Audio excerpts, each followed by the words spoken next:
না।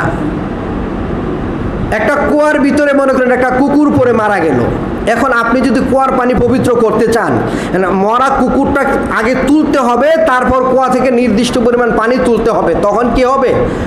কুয়ার পানি পবিত্র হবে।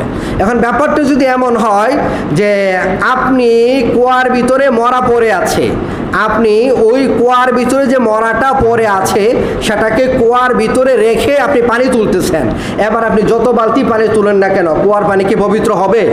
পবিত্র হওয়ার সুযোগ নাই। আপনি হারাম থেকে তওবা করবেন, আমি পয়েন্টগুলো ভেঙ্গে ভেঙ্গে বলবো। হারাম থেকে আপনি তওবা করবেন, হারাম উপার্জন আপনি বাদ দিবেন না। যেই উপায়ে আপনি উপার্জন করতেছেন এটা হারাম, এই পদ্ধতি আপনি বাদ দিবেন না। আপনি তওবা করলে তো এটা তওবার সংজ্ঞার ভিতরেই পড়ে না, তাহলে আল্লাহর কাছ থেকে কিন্তু এখানে ক্ষমা নেওয়া যাচ্ছে না, একটা ব্যাপার। দ্বিতীয় আরেকটা ব্যাপার সেটা হলো যে